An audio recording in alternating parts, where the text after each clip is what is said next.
Welcome back. My name is Alex Beltran. Today I'm putting on my real estate cap because we're going to talk about commercial versus residential real estate, which is actually a topic that I've been wrestling with for the past couple of years. Let's go.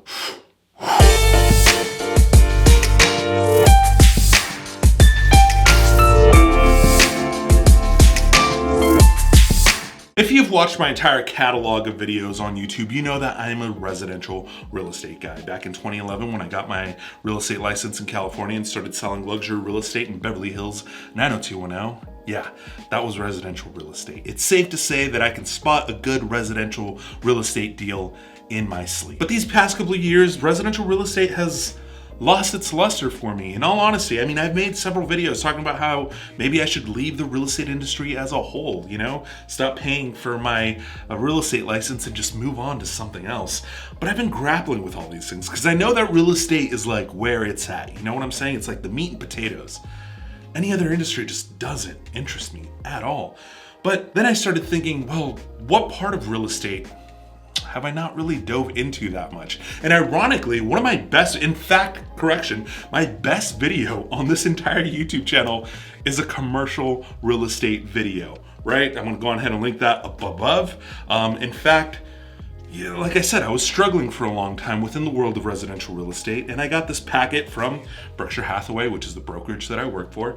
And this packet was written so boring, and I was like, you know what if I make a video and just repeat this entire packet in a little bit of a more fun way? And that's where that video came from. And then after that, the world ended, 2020. And I kind of lost luster for that as well. I was like, I'm gonna do 100% investment. I don't wanna be a real estate agent. I don't wanna be wafting across the kitchen and, telling people that all of these appliances are nice and all the whole realtor work. You know what I'm saying? And here's the thing, being a realtor, you might as well get your psychology degree because 80% of the job is listening to people complain and their life troubles. It's my least favorite part of being a real estate agent. Anyway, so at that time I was dabbling in being a commercial real estate agent, but then I saw sort of the writing on the wall. I was getting very disillusioned. It wasn't gonna be my thing. Cut to a year, 2 years back, and I'm really debating just not paying for my real estate license, like I said before. And then I was walking back to my office and I saw the head of commercial division and I asked him for more packets on all that stuff. And he gave me how to price commercial real estate. And ultimately what ended up happening is that, I sat down and started calculating sort of commercial real estate, pricing out as a cap rate rather than a comparable. And very quickly I realized I think I've been doing real estate all wrong.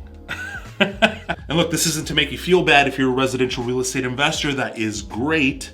However, like I showed you in the last video, there's a lot of legislation that is kind of coming after the residential real estate investor. Not to be a fearmonger or anything, but it's just the reality of the situation.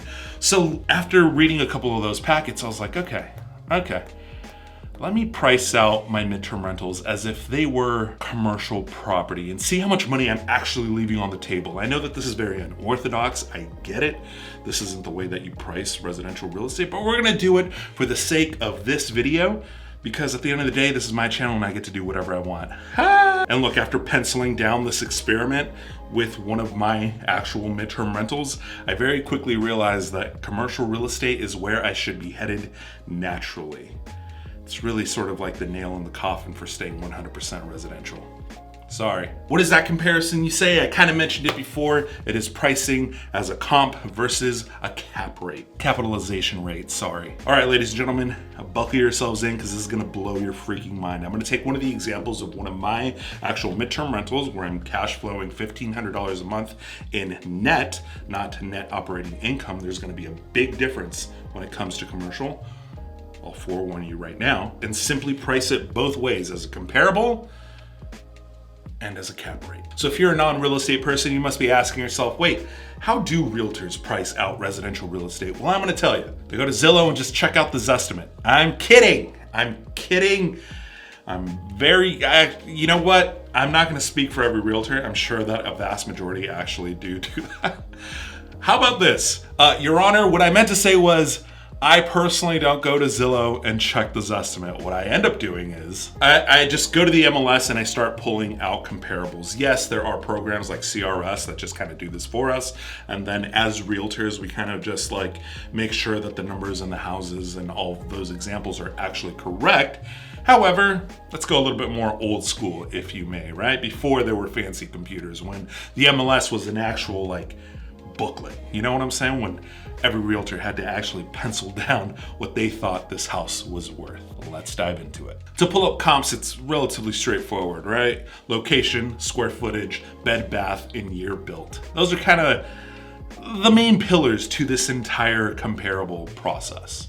And then we just stack on from there. From there, we roughly find out what the average price per square foot is. And then we look at the highest and the lowest and we try to figure out, why is that the case? You know, oh, this one has a pool. Oh, this one has updated HVAC system. This one has been completely remodeled. This one should probably be a wholesale deal, not a retail deal. You know, whatever the case may be, you start stacking all these things up. And then you go into a little thing called DOM, or days on market. How long were these properties on the market? Well, the house with a pool sat on the market for 15 days. The house that needs a little love sat on the market for 90 days.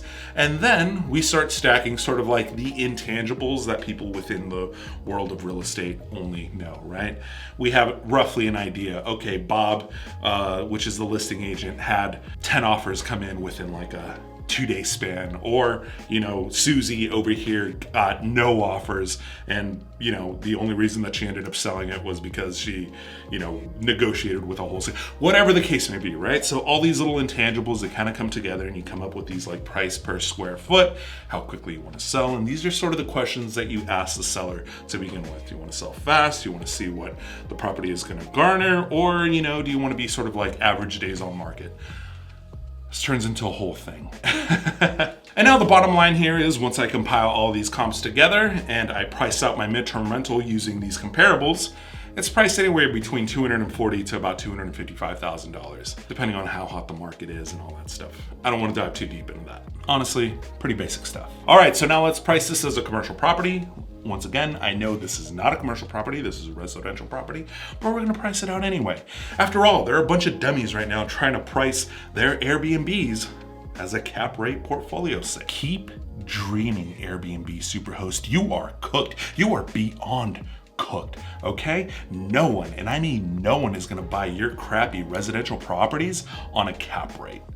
Oh, but it's in a portfolio. It doesn't matter. It's still a residential property, you dumbass. I'm so sorry, average viewer, that you guys are collateral damage on my war on Airbnb, but it has to be fought. All right, so here's where the fun begins, because in commercial real estate, it really doesn't matter what the property next door sold for, because in commercial real estate, they prioritize one thing, well, actually a couple things, but one of the bigger things is NOI, net operating income. The actual money that the property spits out after all the bills, insurance, taxes, maintenance, management, vacancies, but before the mortgage payment. And that is a very key distinction. Remember when I said that this midterm rental cash flows me $1,500 a month net? Well, that's if you include PITI, which is principal, taxes, and insurance, and operating expenses. But with NOI, you do not count the existing mortgage. So it's only the T and the I that you include for the NOI, which is taxes and insurance. And even then you can eliminate these costs under a triple net lease, but we're not gonna get into that conversation just yet. So since I'm not including my mortgage on the NOI, that means that my property is bringing in $2,300 a month, or simply put, $27,600 a year. Not bad. And that's when we bring in the magic formula. Property value equals NOI divided by cap rate. And now the cap rate is where a lot of like newer investors tend to get a little intimidated. It's not that intimidating. Cap rate just means your cash on cash return. Any other version or explanation is just people trying to confuse you and trying to make it seem like you can't figure this out for yourself. Anyway, the lower the cap rate, the more stable the property and better for the seller. Whereas the higher the cap rate, the more unstable the commercial property is, and therefore worse for the seller. I guess that would mean that it's better for the buyer. And there is a little bit of a calculation that goes into these cap rates. That's not for this particular video. I will talk about that in future videos. Just know that the average here in Omaha, Nebraska for like multifamily or like a stabilized apartment complex is anywhere between about 5.5% to about 6.5%. So we're just gonna go a little conservative and just say it's at 6%, and it also makes the math that much easier to do. Capiche? So let's go on ahead and do this calculation. $27,600 divided by 0.06 equals $460,000. That's it. Yeah, same house, same neighborhood, same everything, but priced on a cap rate. Are you beginning to see why I'm so interested in commercial real estate? The comparables priced my house at $240,000 to about $255,000. Whereas if it were a commercial property and I base it off of the NOI and the cap rate, $460,000, that's like about a $200,000 difference. It's like an 80 to 90% difference on the exact same property. Commercial pricing rewards performance, not what some seller down the street was forced to sell his property for because he was behind on his taxes. In residential, your value is capped by neighborhood comps, no matter how well you run your rental properties. That kind of sucks. Not to mention the changes in legislation that may or may not be coming, the possibility of rent control, eviction rules and zoning changes that can like literally change the value of your property on a dime.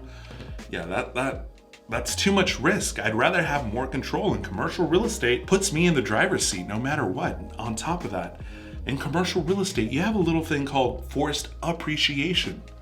Let's just say your property is vacant and you get a lease signed. The moment that lease is signed, your property is now worth a hell of a lot more. Now, before you think that I'm trashing residential real estate, I promise you, I am not. I'm just pointing out the major differences. Commercial real estate is an actual investment vehicle, whereas residential real estate technically kind of isn't, right? Based off of the type of pricing that we're doing. However, residential real estate is definitely a great way to get started. You get your feet wet, you start understanding how banks work, you start understanding the dynamics of tenant sort of landlord situation, you're doing your repairs, and you learn a lot in the world of residential real estate. Not to mention, it's even easier to get into residential real estate than it is to get into commercial real estate. For residential properties, you can put anywhere between 3 to 20% down, depending on what type of financing you're doing, if you're doing house hacking, whatever the case may be. Whereas in commercial real estate, they want like 25 to 35% down at times. Yes, you can get creative financing and all that stuff, but I'm going very general here, okay? At the end of the day, banks like owner-occupied single-family properties. There's simply more inventory out there for residential real estate, and it's simpler, okay? Look, the average person can easily pick up on the nuances of residential real estate. However, I will say this, even though commercial real estate has a little bit more of like a learning curve, I wish I would have learned commercial real estate before investing in residential real estate, because all these calculations really break down residential real estate and make comping residential real estate that much easier. It's like seeing the light. You don't see this, but I see this. There's literally a light right here. It's what shines on my pretty face, okay? Look, I built my entire midterm rental portfolio off of residential real estate.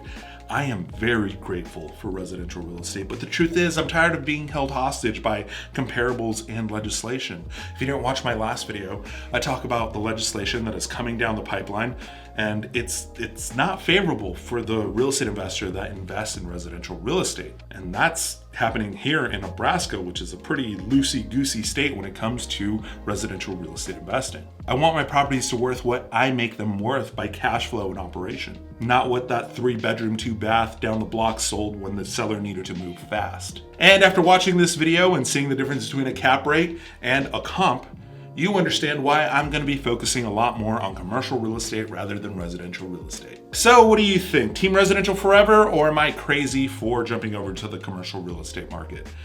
Go ahead and comment in the comment section down below. I would love to hear your thoughts. If you've watched this far, hit that subscribe button. That'd be greatly appreciated. And other than that, I will catch you guys on the next one.